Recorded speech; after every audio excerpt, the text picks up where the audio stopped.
Again.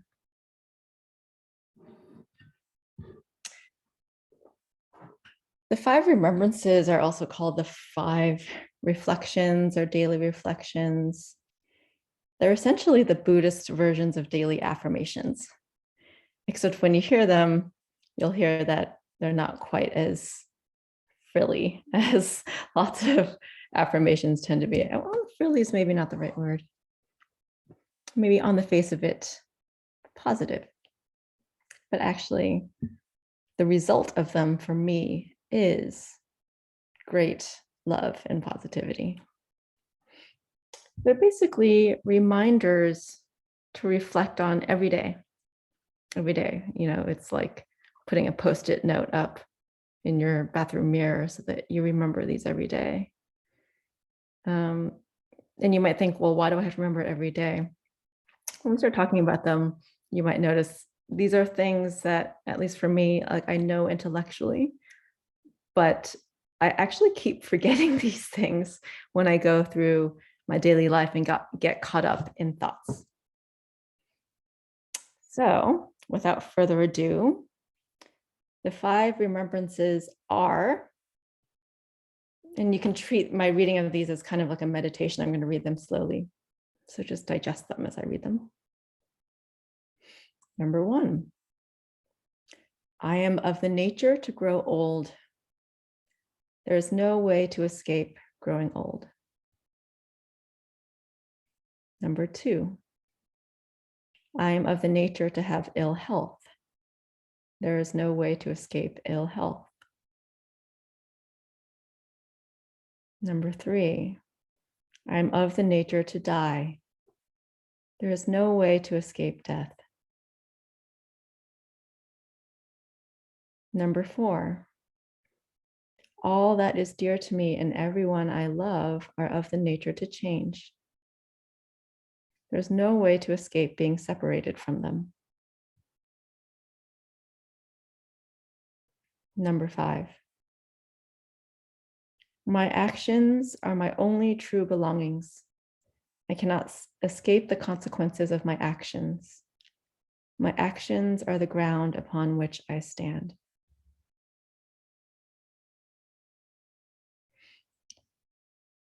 So in a way, these five remembrances point to what is the point of mindfulness, of training ourselves to live in the present moment.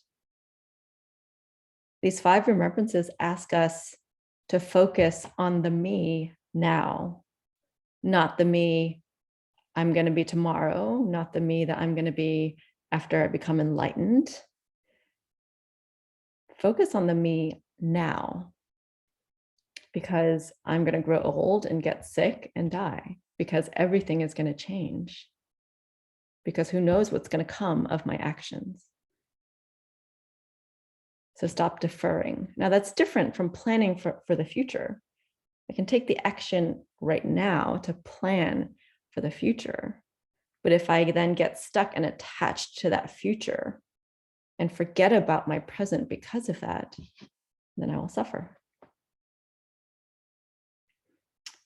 So one benefit of this, I was saying they're like Buddhist versions of affirmations, which to me are, like they might seem heavy, but I don't actually think they're that heavy, because the impact of them may very well be that the things that do catch you, that do hook you, your obsessions, become lighter. Because remember, number 4, everything is going to change. Everything that is dear to me, everyone I love is going to change. I mean, that's pretty meaningful, right? I'm going to be separated from everything that I love, because everything that I love in the way that I love it right this moment is going to change. Even if you just think of like scientifically, our human bodies change cells every 7 years, right? I think that's what it is. So even though I may look the same as I did 7 years ago, I'm like cellularly a totally different person.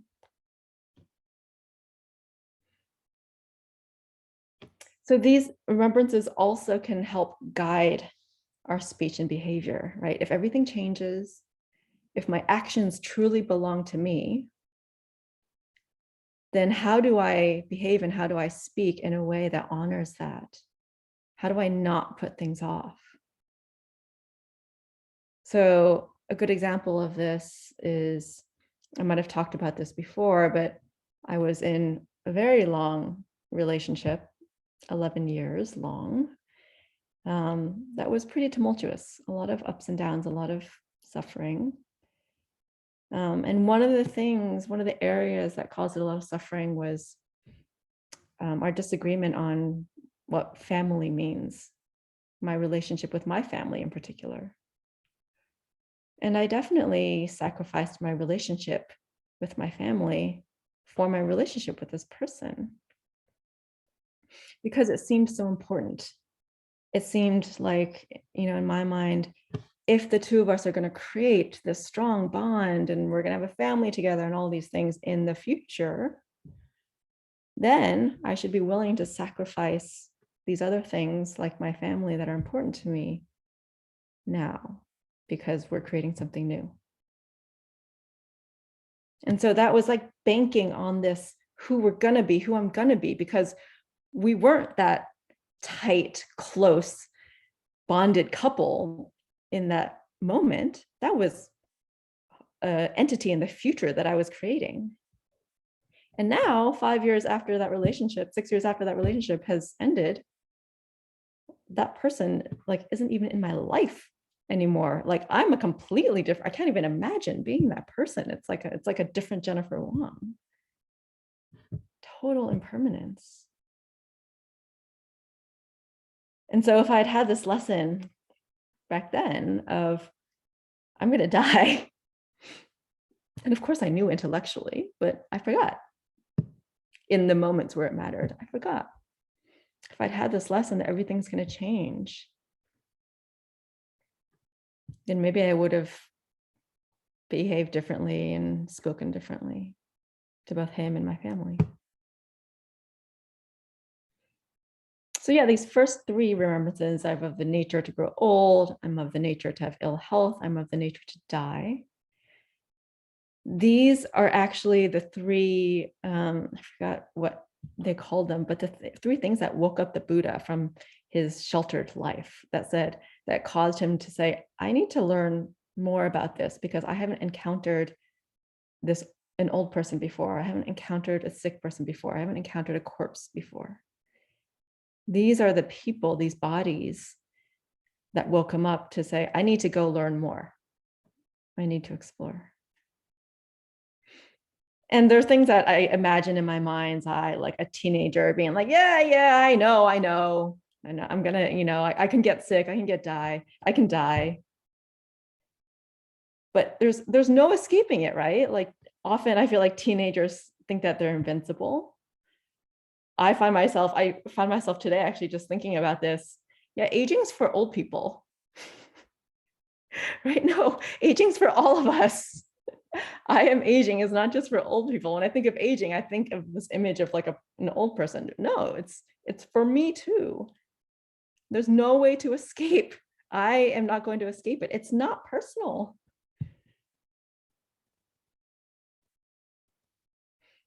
So, it's a good question to ask yourself. Do I behave in any way like I'm going to live forever? Maybe you decide not to put on your seatbelt. Maybe you drive a little faster, whatever it might be. Do you live like you're going to live forever? Yeah, that's good, Vanessa. Every day I die a little more. That's true. So number 4, all that is dear to me, everyone I love are of the nature to change. Everything's going to change. Number 4 basically encompasses the first 3, right? Getting old, getting sick, and dying all encompass impermanence.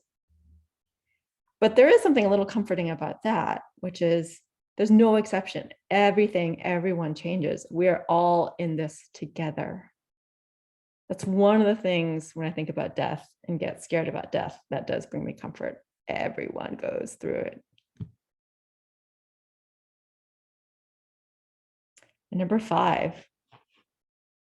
that's a powerful one too. This is karma. What we do right now matters. My actions are my only true belongings. My actions are the only things that I own and I choose. I have no control over the consequences of those actions, and I can't escape the consequences of those actions. And so that also might be guidance for ethical living, right? I can't escape the consequences. Everything that I do, it's a law of nature. Everything that I do has a consequences. It's like the butterfly effect. And so when you think about ethical living, for example, the precepts that the Buddha laid out, precepts for ethical living, it's not to tick some box to say I'm going to go somewhere when I die, like heaven. It's so that I can live in a wholesome, happy way now, right? Do no harm, don't kill. Precept number 1. That is so that I can have a clear mind and clear conscience when I practice now. The ground of my life right now is in line with living in the present, owning my actions, and not having to worry that I just created a negative consequence from killing this bug or whatever it might be.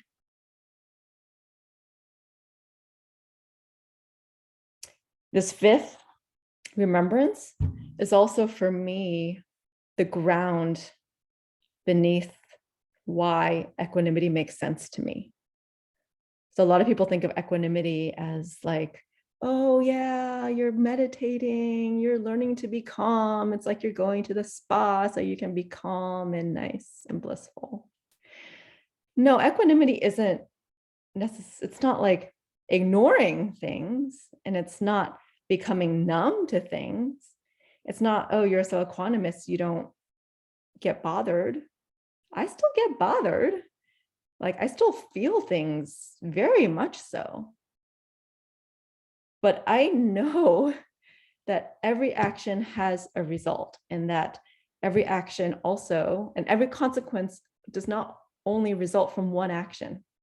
Because there are so many actions going on at once, not just my actions, but other people's actions, and everything is connected, everything comes from causes and conditions, that means there's only so much I can do about the results of my actions. I own my actions, but I don't own what happens afterwards.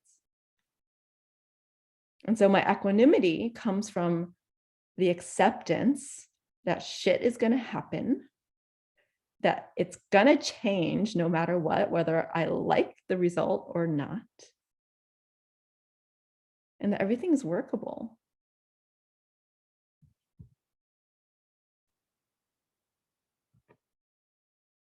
So my identity is not even something that I can cling on to. Nothing, right? Kind of like we did this four elements practice. I'm made up of earth, I'm made up of water. Water doesn't have its own identity. My body is over 50% water. Why should I feel like I have this identity? In my check-in, I was talking about my identity as a person who works in this company, does this, or my identity as a person who doesn't have a job right now. Really, I don't have an identity. I'm just water that's flowing. I'm just earth that's come together in this form for now, and will fall apart later.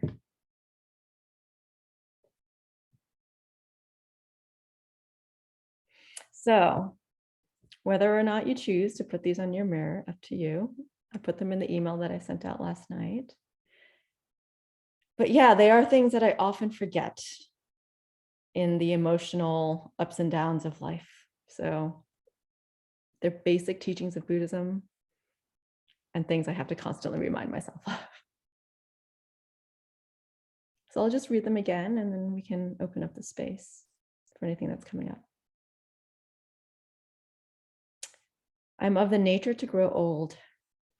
There's no way to escape growing old. I'm of the nature to have ill health. There's no way to escape ill health. I am of the nature to die. There's no way to escape death. All that is dear to me and everyone I love are of the nature to change. There's no way to escape being separated from them. My actions are my only true belongings. I cannot escape the consequences of my actions. My actions are the ground upon which I stand.